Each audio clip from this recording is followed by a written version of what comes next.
Hello दोस्तों, नमस्कार। स्वागत है आप सभी का educational study point YouTube channel पे। तो देखिए, railway group D exam 2022 continue आपके एग्जाम चल रहे हैं। आज आपके 13 सितंबर का सेकंड शिफ्ट का एग्जाम खत्म हो चुका है। तो 13 सितंबर सेकंड शिफ्ट एग्जाम में जो ऑल 45 क्वेश्चन पूछे गए हैं साइंस, जीके और करंट अफेयर से रिलेटेड, सभी क्वेश्चन हमारे पास आ चुके हैं, जिनका हम बिल्कुल 100% सही व सटीक उत्तर के साथ संपूर्ण एग्जाम एनालिसिस आपको इस वीडियो में कवर कराए जाएंगे।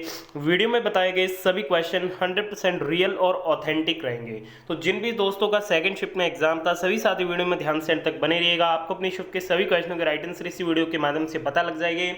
वीडियो रिवीजन के लिए पीडीएफ फाइल आप हमारे टेलीग्राम चैनल से डाउनलोड कर सकते हैं। लिंक आपको इसी वीडियो के डिस्क्रिप्शन बॉक्स में मिल जाएगा। तो चलिए दोस्तों, वीडियो को शुरू करते हैं। वीडियो शुरू करें उससे पहले आपने वीडियो को लाइक नहीं किया तो जल्दी से लाइक कर दीजिए और आने वाले सभी शिफ्ट के दोस्तों के साथ वीडियो को शेयर भी जरूर कीजिएगा।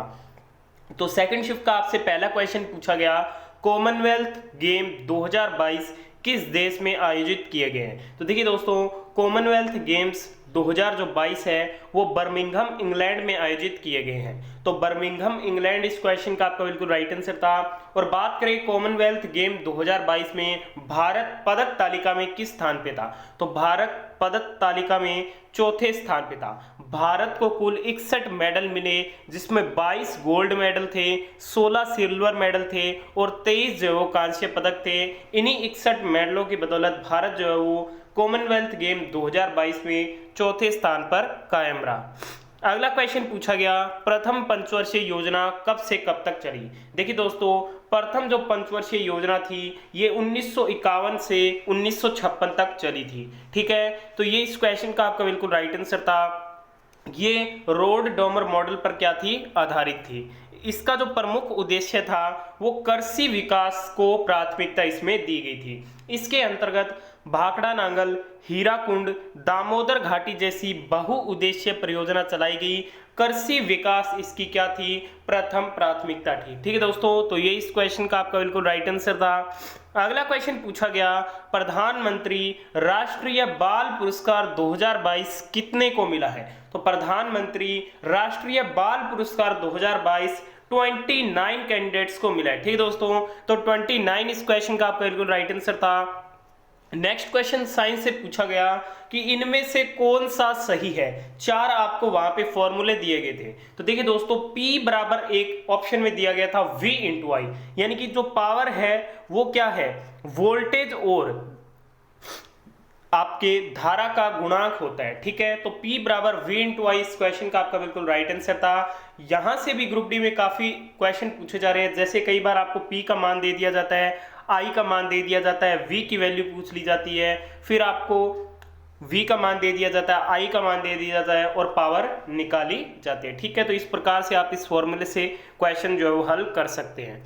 अगला क्वेश्चन पूछा गया, कॉमनवेल्थ गेम 2022 में भारत की महिला क्रिकेट कप्तान कौन थी। तो कॉमनवेल्थ गेम 2022 में भारत की जो महिला क्रिकेट की कप्तान थी वो थी हरमनप्रीत कौर। तो हरमनप्रीत कौर इस क्वेश्चन का आपका बिल्कुल राइट आंसर था।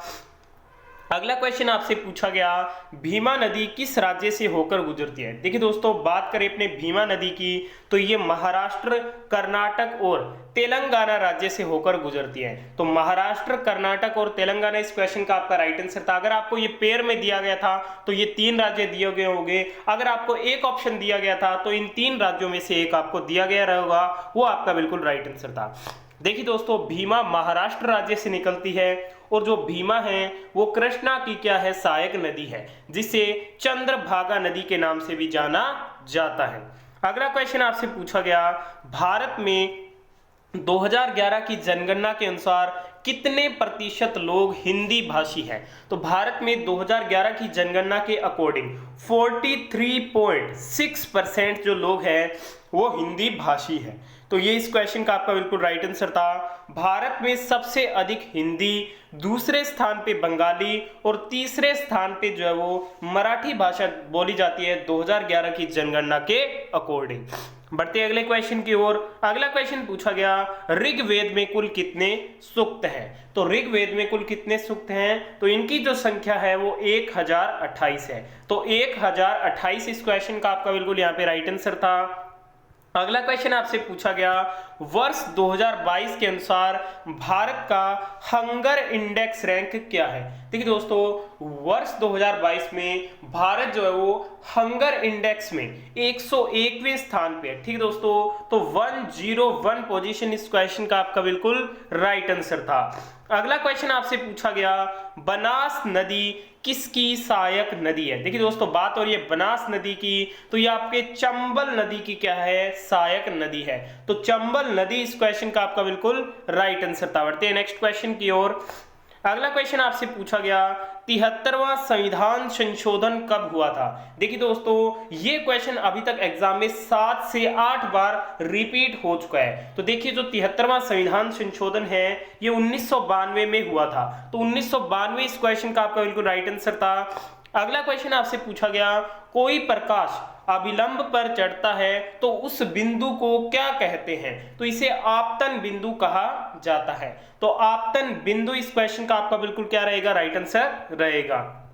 अगला क्वेश्चन आपसे पूछा गया, जीवों के संरक्षण के लिए पहला राष्ट्रीय उद्यान कौन सा है।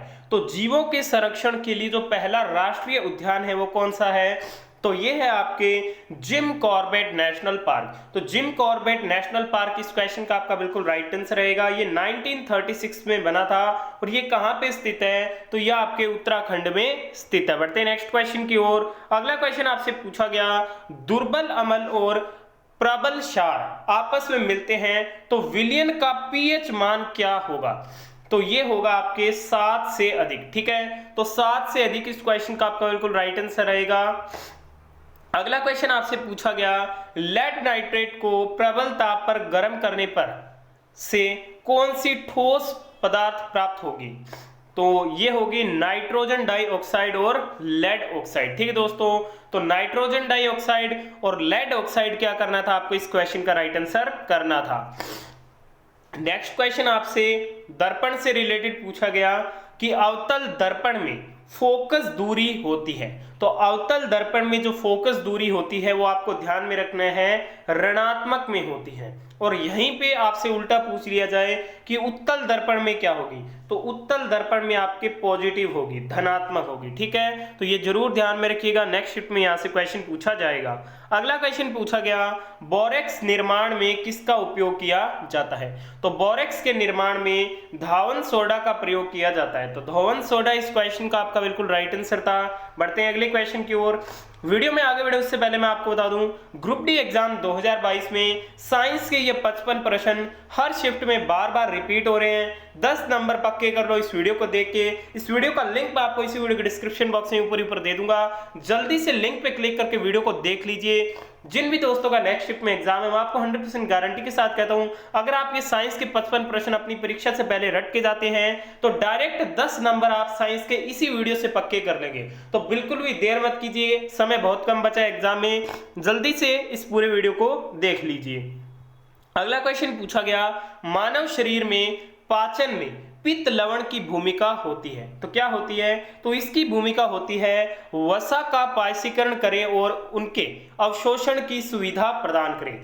अगर आपको ये ऑप्शन में दिया गया था तो ये इस क्वेश्चन का बिल्कुल राइट आंसर रहेगा। इसके ऑप्शन हमें नहीं मिल पाए, अगर आपको ऑप्शन पता है तो जल्दी से कमेंट करके जरूर बताइएगा।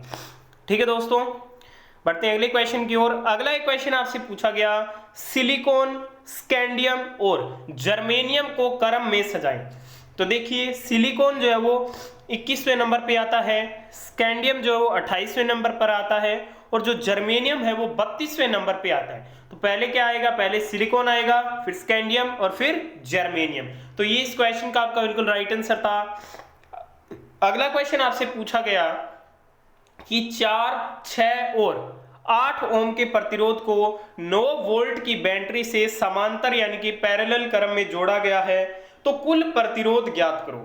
तो आप सभी को पता होगा, जब प्रतिरोधों को समांतर क्रम में जोड़ा जाता है तो इसका फॉर्मूला क्या होता है, 1/R1 R बराबर 1/R1 plus 1/R2 plus 1/R3। ठीक है, R1 की जगह आपको क्या कर देना है 4 ओम, R2 की जगह 6 ओम, R3 की जगह 8 ओम। जब आप इस इक्वेशन को हल करोगे तो आपके पास जो परिपथ का टोटल प्रतिरोध R है वो आ जाएगा। ठीक है, तो इस हिसाब से आप परिपथ का टोटल प्रतिरोध R ज्ञात कर दोगे। उसके बाद आपको वोल्टेज दी गई है 9 वोल्ट, आप परिपथ की धारा भी ज्ञात कर सकते हैं। तो इस फॉर्मूले से आप आसानी से इस क्वेश्चन को हल कर सकते हैं। ठीक है दोस्तों, अगला एक क्वेश्चन आपसे पूछा गया कि अम्ल तथा क्षार का प्रकृति किस प्रकार की होती है।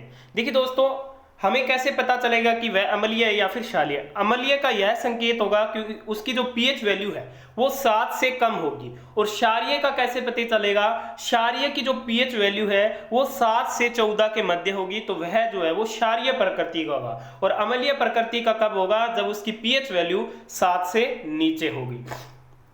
तो देखिए दोस्तों, आज की सेकंड शिफ्ट में पूछे गए सभी क्वेश्चनों का एग्जाम एनालिसिस इस वीडियो में हमने कर दिया है। पीडीएफ फाइल आपको टेलीग्राम चैनल पे मिल जाएगी, लिंक वीडियो के डिस्क्रिप्शन बॉक्स में गिवन है। धन्यवाद।